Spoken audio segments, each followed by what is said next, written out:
Doom. Doom. Eine meiner absoluten Lieblings-Shooter-Reihen, die mit Doom The Dark Ages vor kurzem einen neuen Teil spendiert bekommen hat. Doom ist eine sehr lange bestehende Reihe, wo dementsprechend einiges im Laufe der Zeit passiert ist und sich immer weiterentwickelt hat. Und da ich mir gerne Fakten, Details und Easter Eggs in Spielen anschaue, dachte ich mir, dass es bei so einer langlebigen Reihe passen würde, wieder ein Video drüber zu machen. Und damit hallo und herzlich willkommen bei Gameville und den 25 Fakten und Details zu Doom.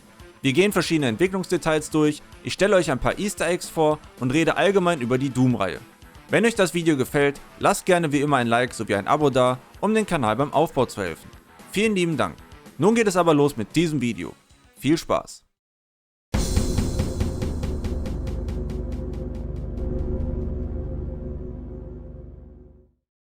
Der Anfang von Doom.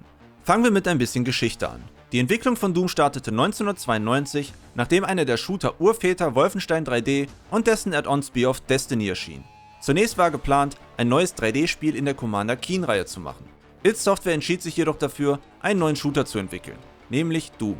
Dabei änderte sich so einiges während der Entwicklung im Vergleich zum finalen Spiel. So sah das ganze Interface anders aus und wurde in der ersten Version wie ein Visor von einem Helm dargestellt. Ihr konntet immer oben rechts auf eine Minimap schauen und Ingame-Nachrichten konnten jederzeit gelesen werden, im Gegensatz zum finalen Spiel. Ansonsten gibt es viele geänderte Sprites von Waffen wie dem Gewehr mit einem Bajonettaufsatz, veränderte oder entfernte Monster, eine anders aussehende Karte und andere Level-Layouts. Laut der sogenannten Doom-Bibel, einem frühen Designkonzept von Doom, waren auch eine ausführliche Story und verschiedene spielbare Charaktere geplant, mit eigenen Vorteilen und Schwächen. Letztendlich sollten wir aber dann doch eine simple Story mit dem Doom Guy bekommen, der sich durch den Mars ballert. Der Name Doom stammt übrigens aus dem Film Color of Money, wo der Name bzw. das Wort in einer Szene mit Tom Cruise benutzt wird. Doom als Alien-Spiel. Ursprünglich sollte Doom als offizielles Alien-Spiel entwickelt werden. So gab es bereits ein paar Gespräche für die Erlaubnis, an dem Franchise arbeiten zu können. id Software entschied sich jedoch gegen die Lizenz, um mehr kreative Freiheiten zu haben. Doom ist aber trotzdem von den Alien-Filmen inspiriert worden, was man unter anderem an der Gestaltung der Umgebung sieht. Spielzeugwaffen als Vorlage. Wusstet ihr, dass viele der Waffen in Doom auf Spielzeugwaffen basieren? Die Entwickler brauchten ein wenig Inspiration für ihre WUM.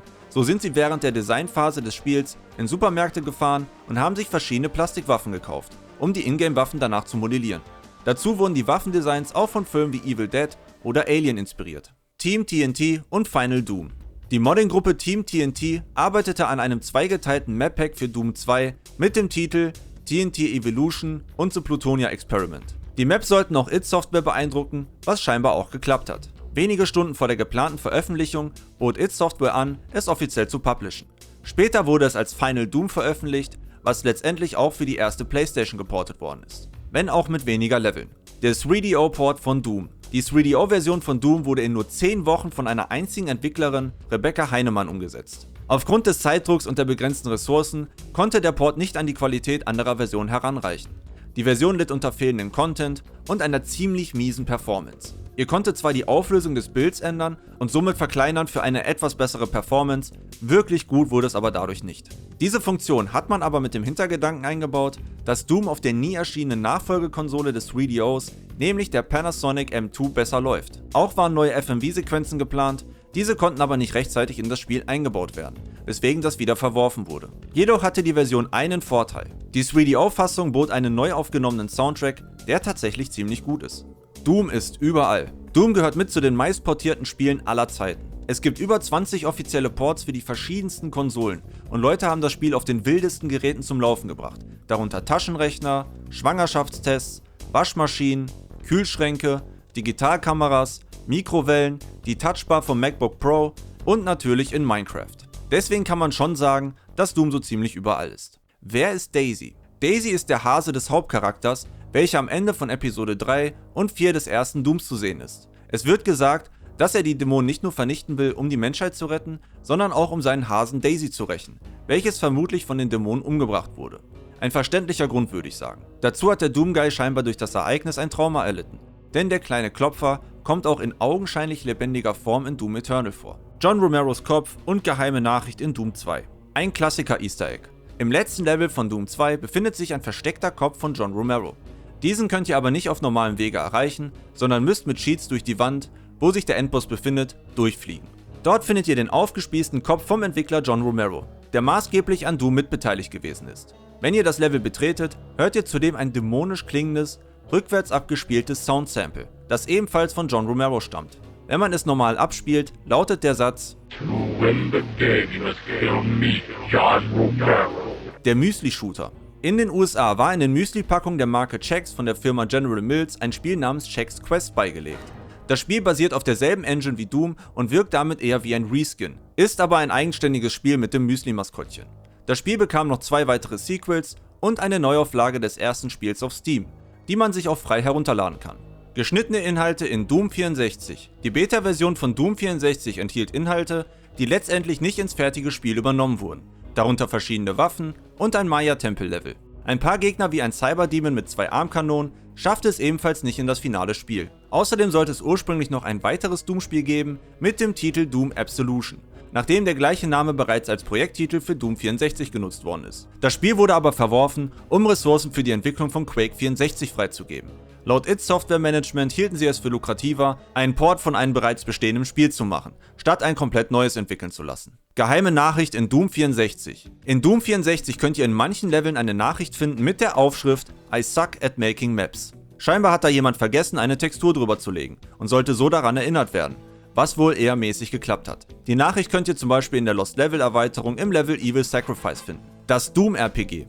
Kennt ihr eigentlich das Doom RPG? Wenn nicht, kein Wunder, denn das Doom RPG erschien 2005 ausschließlich für Handys mit Java-Unterstützung. Es war ein rundenbasiertes Rollenspiel, das klassische Doom-Elemente mit RPG-Mechaniken kombinierte. Die Story soll ein Sequel zu Doom 3 sein, in der man erneut auf den Mars eingesetzt wird, um wieder mal die Dämonen aufzuhalten. Später erschien ein Nachfolger namens Doom 2 RPG, was grafisch ein bisschen besser war, aber im Kern das gleiche Spielprinzip verfolgt und ein direktes Sequel darstellt. Das Doom 3 Ultimatum. John Carmack, einer der ehemaligen Chefentwickler von id Software, enthüllte, dass das Team direkt nach Quake 3 ein neues Doom-Spiel entwickeln wollte. Doch die id Software-Mitbesitzer Adrian Carmack und Kevin Cloud blockierten die Idee wiederholt, da sie glaubten, dass id Software immer wieder dasselbe Spiel macht. Mit der Zeit stiegen jedoch die Spannungen im Studio an, bis das id Software-Team Adrian und Kevin ein Ultimatum stellte. Unser nächstes Projekt wird Doom, es sei denn ihr feuert uns. Letztendlich wurde dann doch grünes Licht für Doom 3 gegeben. Das Doomguy-Gesicht und der Arcade-Automat. Doom 3 enthält ein paar Anspielungen auf die originalen Doom-Spiele oder um genauer zu sein, auf den Doomguy. Beispielsweise liegt eine Zeitschrift herum, auf der ein überraschender Gesichtsausdruck des Doomguys zu sehen ist. Und das Gesicht taucht auf dem Höllenpentagramm auf. Außerdem könnt ihr einen Arcade-Automaten finden mit einem Spiel namens Super Turbo Turkey Puncher 3. In diesem Spiel müsst ihr einen Truthahn so lange schlagen, bis er explodiert. Die Grafik dafür stammt aus den ersten beiden Doom-Spielen. Das Logo des Spiels ist wiederum eine Parodie auf Street Fighter Alpha 3, während der Entwicklername Napcom eine Anspielung auf Capcom ist. Und wenn ihr den Highscore geknackt habt, bekommt ihr erstmal eine E-Mail, in der euer Urlaub um 2 Tage gekürzt wurde. Geheimes Dankeschön von id Software. Gegen Ende von Doom 3, kurz bevor der Spieler gegen den Endboss kämpft, kann man nach links abbiegen und einen Ziegelstein mit dem id Software Logo entdecken. Interagiert man mit diesem Stein, öffnet sich ein geheimer Raum mit einem PDA von id Software. Darin befinden sich Nachrichten des Entwicklerteams, die dem Spieler dafür danken, dass er das Spiel bis zum Ende durchgespielt hat. Call of Doom. Doom 4 bzw. Doom 2016 hat viele verschiedene Iterationen gehabt. Eine davon wurde von den Fans Call of Doom getauft.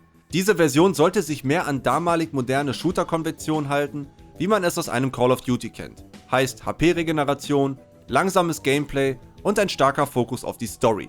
Das Spiel sollte sogar auf der Erde stattfinden und ein postapokalyptisches Setting haben.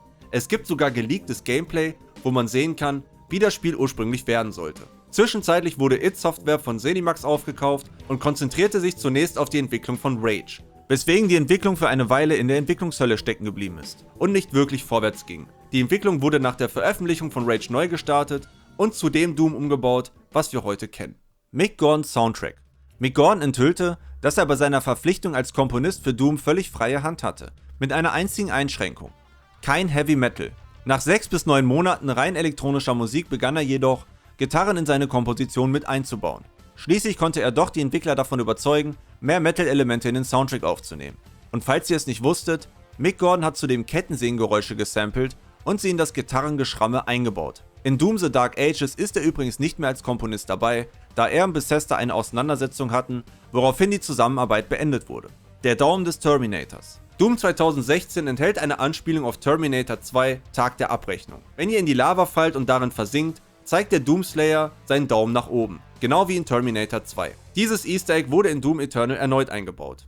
Das Pixelgesicht. In Doom 2016 könnt ihr geheime Levels finden, die aus dem ersten Doom-Spiel stammen und als Secret in den regulären Levels verteilt sind. Wenn ihr euch mit einem explosiven Fass in einer klassischen Doom-Map selbst killt, seht ihr, wie euer Helm vor euch aufkommt und das klassische Doomguy-Gesicht zeigt. Commander Keen-Referenzen. In Doom 2016 könnt ihr, während ihr in der Hölle seid, in einer Höhle einen aufgespießten Totenschädel finden, welcher einen Helm trägt, wo Doom draufgeschrieben ist. Der Helm ist ähnlich designt wie der Helm von Commander Keen aus der gleichnamigen Spielereihe, die ebenfalls von id Software stammt. Dazu gibt es neben einem Collectible einen Automaten auf der Multiplayer-Karte Morton, auf dem der Commander abgebildet ist. Auch in Doom Eternal gibt es Anspielungen an Commander Keen. So kann man auf dem Schiff einen Song aus der Reihe finden und es gibt findbare Süßigkeiten mit Bilder von Commander Keen sowie den sogenannten Dopefish, welcher ebenfalls in der Commander Keen-Reihe auftaucht. Man kann in der Kultistenbasis, dem dritten Level des Spiels, 3 der Dopefische finden. Der erste hängt an einem Seil, der zweite steckt in einer gesprungenen Eiswand fest und der dritte befindet sich in einer versteckten Höhle, platziert auf einem Altar. Skyrim und Fallout-Anspielung. Wenn man sich im Doom-Schiff in den Raum begibt, wo an der Wand Gitarren hängen, findet man ein Bücherregal. Dort findet man ein paar Bücher, die zu verschiedenen id Software und Bethesda-Marken gehören, so zum Beispiel auch Fallout. Eines der Bücher trägt den Titel Vault Dwellers Survival Guide und ist damit eine offensichtliche Anspielung an den Vault Dweller aus Fallout 3, was ebenfalls von Bethesda veröffentlicht wurde. Dort seid ihr nämlich mitverantwortlich für den Vault Dwellers Survival Guide. Neben den Büchern kann man noch eine Anspielung an Skyrim entdecken. Nach dem ersten Kampf gegen den Baron of Hell wird eine flache Höhle zugänglich. Dort könnt ihr an einer Säule eine Leiche mit einem gehörnten Helm und einem Pfeil im rechten Knie finden, was natürlich eine Anspielung an das bekannte Skyrim-Meme ist. Der geplante Invasionsmodus in Doom Eternal. Der Invasion-Modus war ein geplanter Multiplayer-Modus für Doom Eternal. Dabei handelt es sich um eine optionale Mechanik, bei der der Spieler von einem anderen Spieler in einer Einzelspielerkampagne überfallen werden konnte. Als Eindringling übernahm man dann die Kontrolle über feindliche Dämonen und versuchte den Doomslayer zu töten, entweder alleine oder mit Freunden. Der Modus wurde aber nicht rechtzeitig zur Veröffentlichung des Spiels fertig und hat sich auch nach dem Erscheinen der DLC-Kampagnen weiter verzögert. Im Juli 2021 gab dann id Software offiziell bekannt, dass der Modus eingestellt wurde. Stattdessen plante das Team, einen neuen Einzelspieler-Horde-Modus hinzuzufügen, was dann später auch released worden ist. Entfernte Pistole in Doom Eternal. Die Pre-Release-Version von Doom Eternal enthielt eine Pistole, die aus dem eigentlichen Spiel entfernt wurde. Über die Entwicklerkonsole konnte man sie zwar aktivieren, doch nach einem späteren Update wurde sie vollständig entfernt. Die Waffe war nicht nur voll funktionsfähig, sondern besaß auch ausreichend Animationsphasen, was darauf hindeutet, dass sie ursprünglich vorgesehen und getestet wurde, aber wohl basierend auf Spielerfeedback gestrichen wurde. Sie konnte sogar zwischen Einzelschuss- und Feuerstoßmodi wechseln. Laut den Entwicklern wurde sie letztendlich entfernt, da sie nicht zum schnellen Kampffluss des Spiels passte. Doom 1 und 2 Referenzen in Doom The Dark Ages. id Software hat erneut das erste Doom als Vorbild genommen und das merkt man an einigen kleinen Referenzen. So könnt ihr zum einen über die Einstellungen den alten Kopf vom Doomguy in eurem Interface anzeigen lassen. Zum anderen sind die gelben Augen, die der Doomslayer vor allem früh im Spiel hat, eine Anspielung an den God-Mode-Cheat aus den ersten beiden Doom-Spielen. Dort bekommt ihr bei der Aktivierung ebenfalls gelb leuchtende Augen. Inspiration von Doom The Dark Ages. Die Entwicklung von Doom The Dark Ages begann 2021, kurz nach dem Erscheinen der DLCs für Doom Eternal mit dem ursprünglichen Titel Year Zero und sollte wie im finalen Spiel auch ein Prequel sein, das bei der Story nach Doom 64 ansetzt. Es wurde sich sehr früh für das Setting mit der Mischung aus Sci-Fi und Mittelalter-Elementen entschieden. id Software hat sich dabei nicht nur von Filmen wie Herr der Ringe oder alten 80er Jahre Actionstreifen inspirieren lassen, sondern auch von ihren eigenen gepublisheden Spielen wie Quake, Hexen oder Heretic, die ein, zumindest zum Teil, recht ähnliches Setting haben. So scheinen die Designs einiger Waffen wie die vom Plasmagewehr von Quake oder der Morgenstern von Hexen inspiriert zu sein. Trotzdem spielt Doom nicht im selben Universum wie die genannten Spiele und sollte von Anfang an ein neuer Teil der Doom-Reihe werden, das in vielen Belangen im Kontrast zum direkten Vorgänger Doom Eternal steht.